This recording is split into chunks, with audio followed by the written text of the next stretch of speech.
I'm Sean. It's time for my college roundtable of basketball experts, Cade, Welty, Brett, Ramirez, and Mychal Hunter. Let's go. Issue one, Brett. Of the teams that could be making the NCAA tournament debut this year, which one could actually win their first tournament game? I love this question because there's a lot. You can look at St. Thomas up there. You got NJIT in the America East, but I'm going to go with Cal Baptist. They became tournament eligible in 2022-2023. Coach Rick Croy, 21-8, second in the WAC behind Utah Valley, who is eligible again after the latest ruling from the judge in Utah. I know. Tell me about it. No, the formula for a team to pull off an upset requires a few things. Here's some of the things I think that Cal Baptist has. They have rebounding. They've only been out-rebounded 3 times all year and only once in conference. 4 guys in this team averaging at least 5 rebounds. Thomas Dong with 7. John Gimman with 6. Brady Heinig with 6. Another thing you need is presence in the paint. All 3 guys are over 6'10". The last guy, Martell Williams, is their 6'3" guard. He's averaging 5 rebounds. I was really ready for this one. Scoring.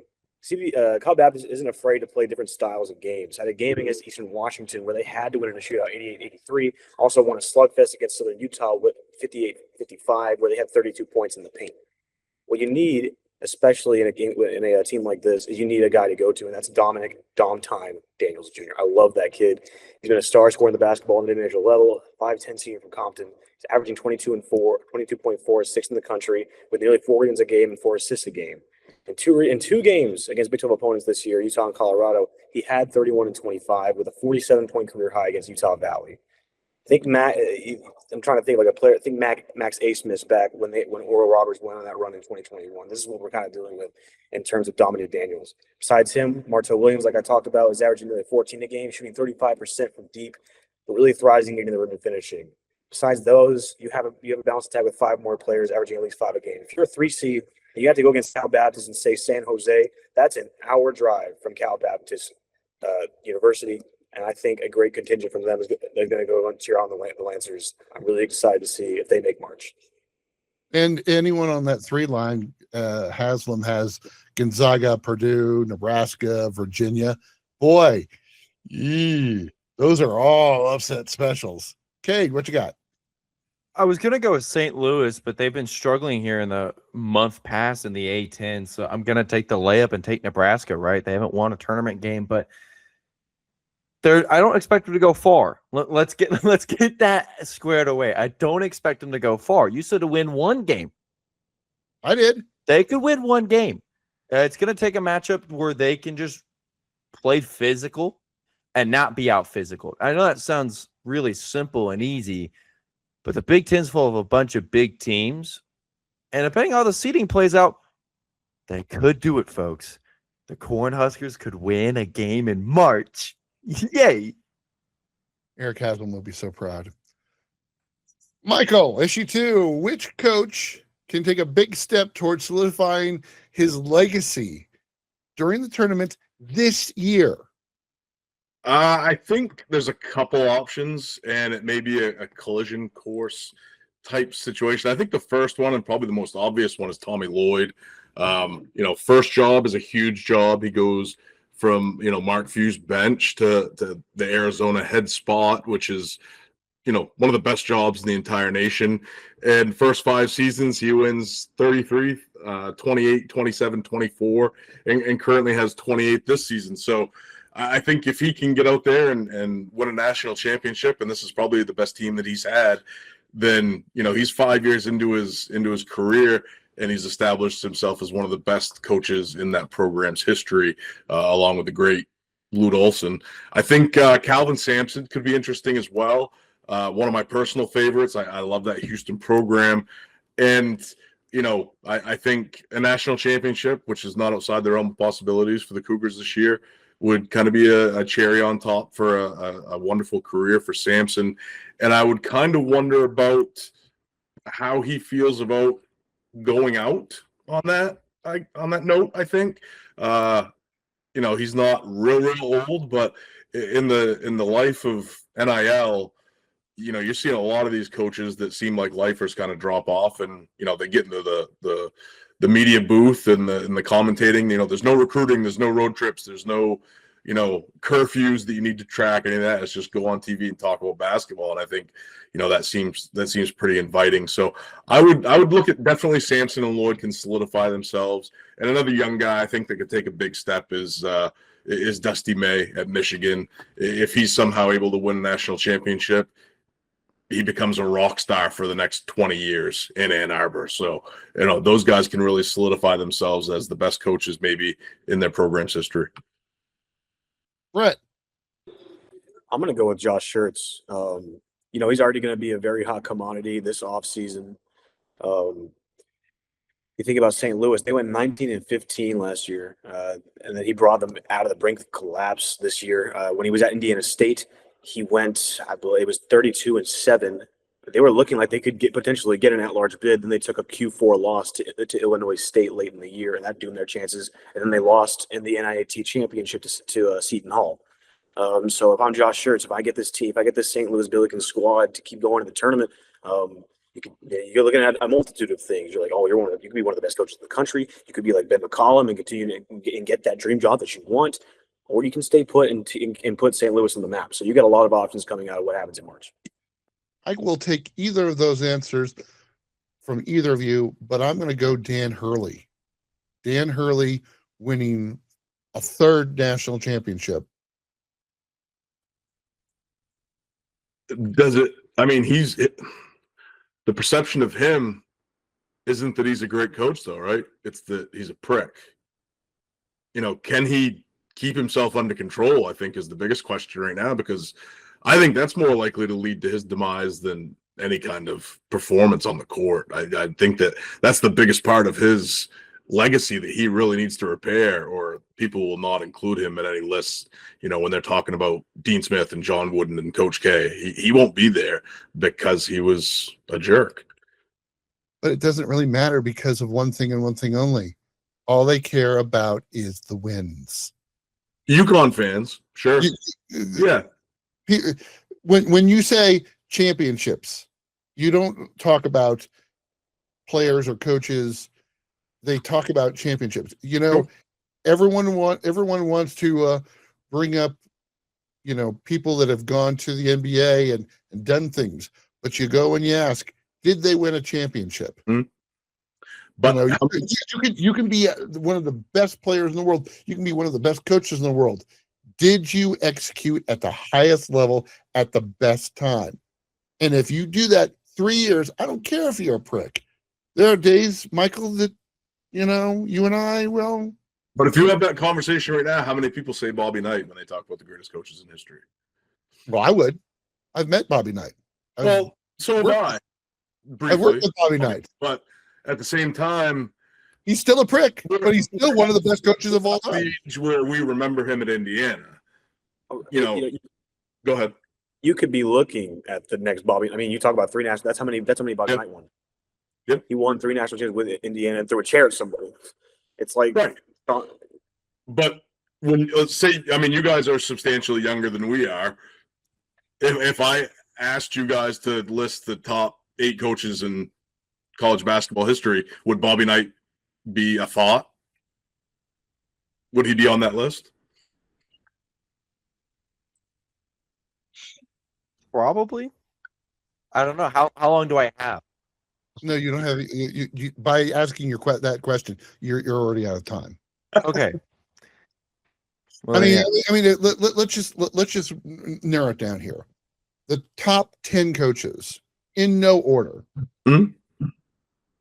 Wooden, Krzyzewski, Rupp, Smith, Williams, Knight, Calhoun, Pitino, Izzo. Izzo for sure. I have a question just because he had a hot run in the early 2000s. What about Billy Donovan? No, he's in the Hall of Fame for college basketball. Yeah, longevity plays a factor there, I think. Yeah, I just want to know. Yeah, I mean, I wouldn't. I mean, I would put. I don't know. What about Scott Drew? Is Scott Drew going to get any love? Okay. I'm just listing off coaches. No. I'm just asking. Are they going to get love? It's okay if you say no. Cade, you're getting muted for a second. Listen, I get the Scott Drew thing. You know what's funny about that is Goodman did one of those anonymous polls way back in the day, but whatever. I don't even know if it was Goodman, but it was one of those anonymous polls like he does. And one of the comments on Scott Drew was he plays a part, like he sells himself to the parents and he's a really good actor, basically, was what it accused him of, when he's totally a guy that will do things like bring a guy that was drafted in the NBA draft back to his roster to play when they're struggling. But I think a lot of people remember that. I remember that was 20 years ago. And I think that kind of poisoned the well for Scott Drew. I'm not sure he gets the recognition he deserves, because until this year, Baylor had been one of the most consistent programs the last 10 years. But back to the list, Lou Olson, maybe. Yep. Be there. Are you giving it to Henry Iba? Who? Henry Iba, the old Oklahoma State coach. Boeheim. You give it to Huggins. No, you can't. No. Top 20, probably. He's top 20, but you can't give it to Mumbling Bob. I mean, Whispering Bob after a press conference. Coach Huggins, what about what? Yeah. Whispering Bob. No. Moving on. Cade, which team is flying under the radar heading into tournament play? That would be Miami, Florida, the Hurricanes. It is all about the U right now. Per T-Rank, in the last month, Miami is the 22nd best team in the country. They are firing on all cylinders. They only have one loss in really the last 2 months, and it was a 3-point loss to Virginia. They have an excellent guard and Trey Donaldson, but they have an excellent forward who can give you a 20-point double-double, and Malik Renew. Renew? I'm saying that right? Renew? It's No corrections? No, it's Reno. French. It's Reno. Okay, Reno. thank you. Miami is terrific to watch. They haven't played Duke. They won't play Duke. That's the only downside. They're top 3 in the ACC, and nobody's talking about it because ACC is kind of weak. We know that, but they're not talking about Miami, Florida. Sorry, let me clarify, because I have a trouble clarifying that. If Miami, Florida makes some noise in the tournament, in their conference tournament, then people are going to talk about them. That's how NC State's run got started. Now, Miami, Florida should be in the tournament already. That isn't like they need a DreamWorks tale to happen. Miami, Florida, it's fun to watch. They have a young coach in his first year, turn around the program. I like the Hurricanes. They can go on that success run they had in about 2020 and 2021 and 22, where they just continue to trend upward before the program went. Now the program's back. It's all about the U right now. Yeah, they've also got a 5-star talent in 6'6" forward, Shelton Henderson, who's not a big-time scorer, but puts in a lot of minutes. He's a huge body, kind of a physical specimen, if you will. That starting 5 is made up of guys that, you don't really hear about as superstars, but then you start digging into them a little bit, like, oh, he was really good at Indiana. This guy was really good somewhere else. So I believe they have Uday, that used to be a former Kansas player, on that roster. This team has a lot of really good players. They have a really big donor base by a hedge fund mogul, and they spent their money wisely in Jai Lucas in that hiring as well as this roster. And this is how you do it in the NIL era. You hire the correct coach, you let him bring in his roster, you give him the money he needs to operate, and he will make that program a winner post haste. So this should be the case study for teams like Georgia Tech and Pittsburgh and Notre Dame and half the rest of the ACC. This is how you do it. You're in a basketball conference, put some money into your program, let them turn it around, and you can do it in 1 year. And I think Miami is absolutely one of the most overlooked teams in the nation, and I think they're capable of that unforeseen Sweet 16 run. I think they have that kind of talent, that kind of coaching. Brett, what do you got? I'm going to go with St. John's. I know they kind of started as kind of a laughing stock because the Big East was not looking great to start the year. They lost to Providence. They picked it up. I mean, the only big downside is they lost 72-40 to UConn. They didn't look very good at all in that game. Michael's letting me know. I know, but then you got four guys who were averaging over 10 points a game. That was your main problem last year. Is our offense was basically non-existent with Rick Pitino last year, and that St. John's team. Zuby Ejiofor has averaging 15, Bryce Hopkins 13, Sellers 10, Ian Jackson, who Cade was so high on going into this season. Ian Jackson loved Jackson. He really wanted him to come to Tech. He didn't. He went to go play for Rick Pitino up there in New York, and he's finally coming into his own, averaging 10. So if this St. John's team can stay consistent with their offense, I trust their defense. They can make some noise in March again, and maybe not lose to a 10 seed this time. Mychal Hunter. Yeah, I only made that face while Brett was going through that was because I completely forgot about that game, and it kind of took me by surprise. I wasn't commenting on anything he was saying, but I forgot about the 35-point loss to UConn. That's pretty crazy. Cade Welty. I just want to touch on Ian Jackson. He's also one of those players who can really light it up in March. You want to talk about a superstar kid who can finish under the rim and is not afraid to go at anybody? That's Ian Jackson. Love his play. He actually helped UNC last year at some parts. He came off the bench. They wouldn't play him. But when he came off the bench, he was a firework. I love Ian Jackson. Wish he was a Red Raider. But, I'll still root for him in March, and I can't wait. Number 4, friends, nobody wants to get a top 4 seed. 3 and 4 seeds are falling in games left and right. Which teams really have to lock in the 4 seeds or better right now? Mychal Hunter. I know we talked about this earlier. On the one lines, I just have Arizona, Michigan, Duke, Florida. To me, those are the 4 best teams in the nation. I think UConn is the top number 2 for me. I have Florida's resume, I think, is just a little bit better. Houston, Iowa State, Illinois with them on the 2 line.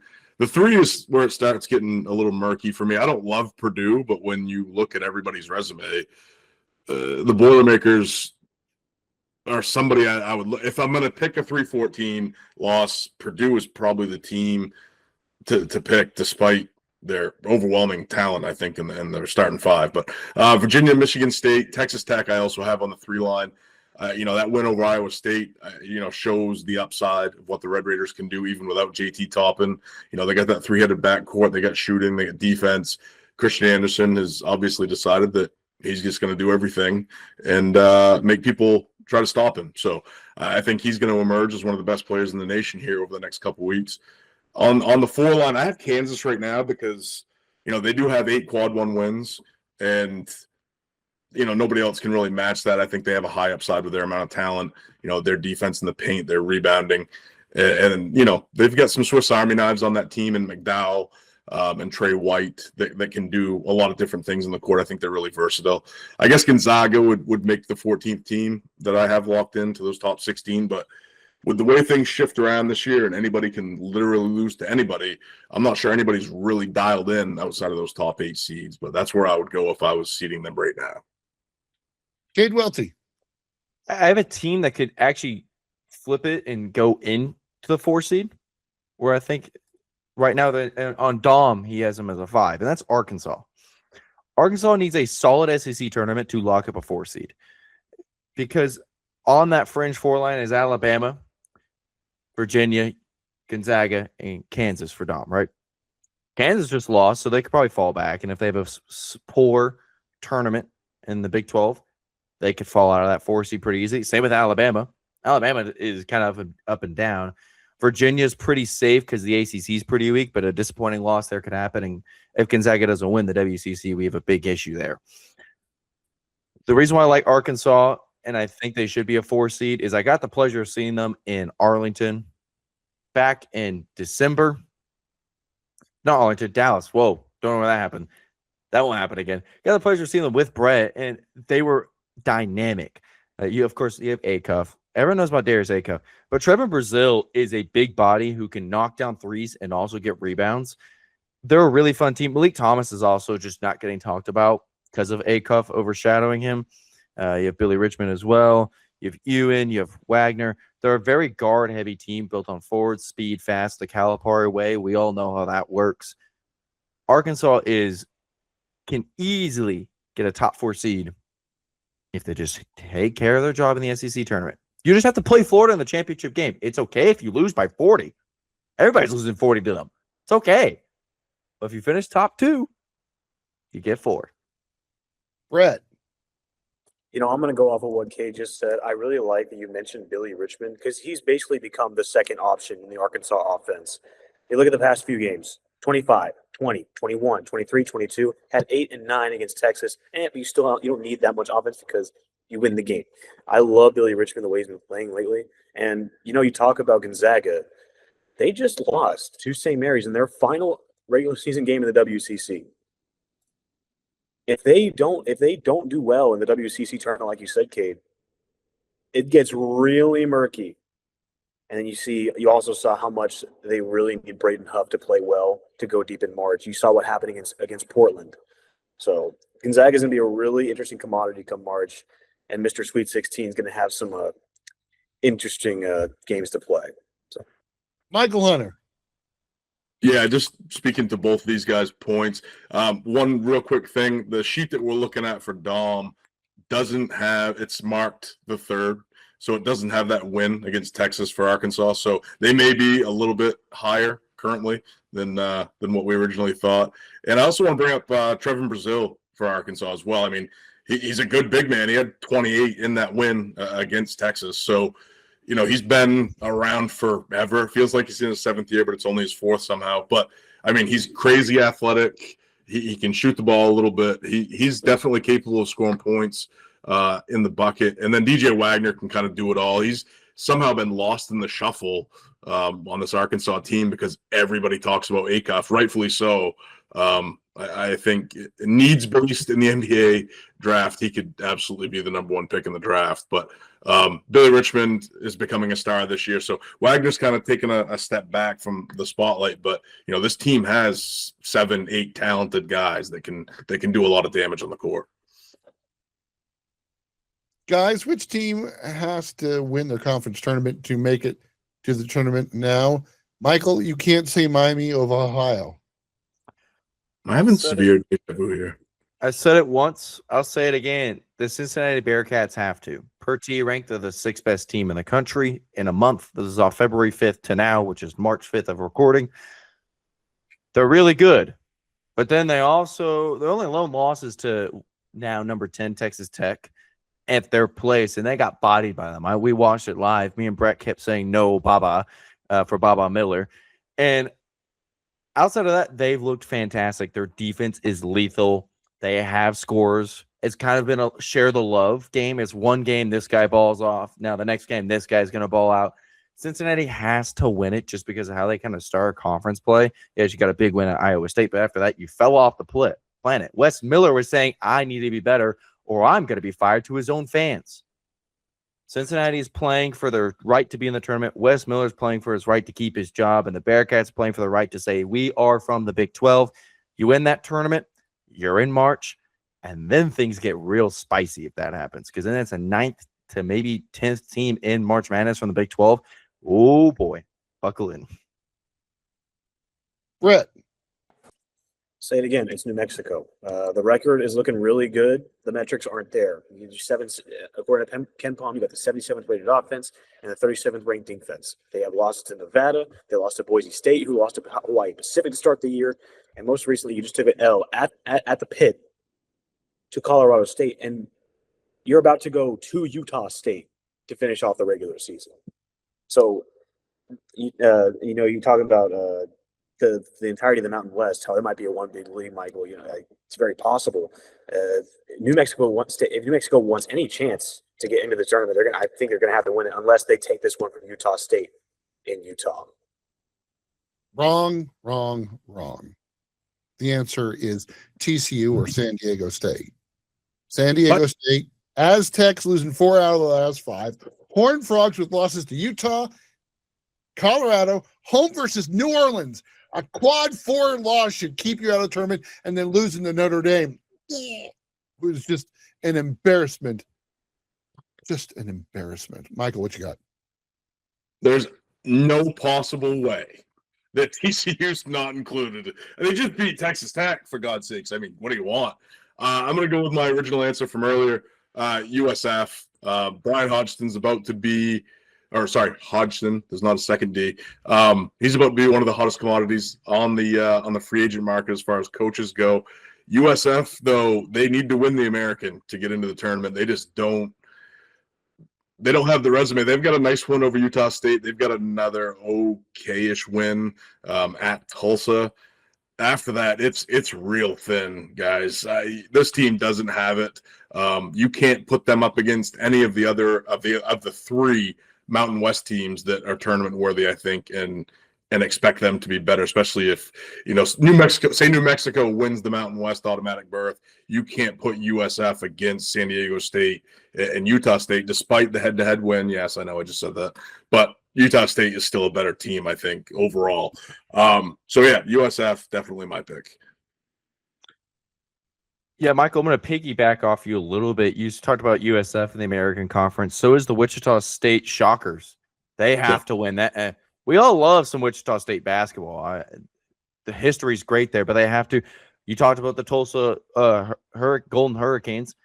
I've raved about them earlier, and those are another team they have to win. The American is a one-bid conference, and until they get any competition going and get any notoriety, any polls or any of that, they're a one-bid conference until the dawn of time.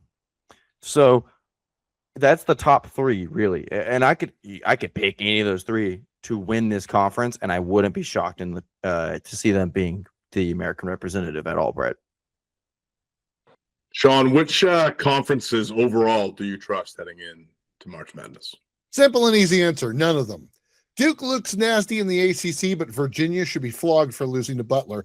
USF makes the American look good until you see them losing to UAB in double overtime. I trust Arizona, but the best in the rest of the Big 12 is about as dysfunctional as your family during Christmas dinner. The Big East loves UConn, but St. John's and Villanova, flip a coin. They could be anything. Michigan looks dominant, but the best of the Big Ten is a motley assortment of something you'd see at the Oddities and Curiosities Expo. As for the SEC, Florida lost to Auburn, which should disqualify them and send them to the Atlantic Sun. The top 25 are top 8 teams and a collection of teams who belong on the island of misfit toys. You can't hate on Florida for losing to Auburn. I can hate on any team for like I'm hating on TCU. You lose to New Orleans. And Notre Dame. And Notre Dame, don't forget that. And Notre Dame. Quad 4, quad 3 losses. It's the Jamie Dixon special. Hey, don't get me started. Don't get me started. Tech media moguls. You guys lost to Arizona State. UCF just lost at home to TCU. Come on. Those are 2 tournament losses I'm hearing, Michael. Those are 2 tournament team losses. That's what I'm hearing. Actually, 3. They lost to the official NIT champion of ASU. There you go. Quality losses. Can't make the tournament. TCU can't make the tournament because they lost to New Orleans, but Texas Tech lost to TCU. So by that logic, New Orleans is better than don't Tech. Bring me the circle of suck. That's but TCU also almost beat Michigan. Yeah. And they beat Florida. And they beat Florida. You know what? It's clear that New Orleans is the best team in the country, then. Oh, let's push that agenda. That's a fun one. Lacey Hollow is the national coach of the year. I'm saying. Yeah, absolutely. Yeah. Come on down to Atlanta. And you almost had a date with Arissa Kelly there, Cade. I didn't even find that person attractive. So let's just not even push that agenda out there that I was ooh and eyeing. Okay. If you've not seen Arissa Kelly, I know who she is now. She's a British. Oh, don't get all excited, Michael. It's not like some gemstone you're gonna find at a Goodwill. Like it's just I don't know what happened, man. You can shoot a bow and arrow with your legs. I'm in. Like, see, hey, Michael, I'll gladly pass my invitation to you. You can have her, all yours. I will complete the trade. Oh my goodness! I'd buy a cup of coffee. I'll say he wants the crossbow. Yeah. Oh, he just wants the crossbow. No, you just want the crossbow, bro. Well, yeah, crossbows are cool. I mean, let's be for real, guys. All right, crossbows and basketball. That's all men care about. My thanks to Roundtable, Cade Welty, Brett Ramirez, and Mychal Hunter. Guys, where can people find you online? You can find me online on X at JBR on air. It's JBR on AIR air. JBR. You can find me on X as well at Cade Welty, Cadewelty. When you type that name in, my face does appear. It's my profile photo. This lovely guy right here. At Tease the Dog, DAWG. Sometimes I put things up and sometimes I don't. Usually I'm right here talking about college basketball once a week. I'm Sean, and as always, He knows ball I know. and track. Yeah. Sean knows impressive. sports. You really do. I didn't know that.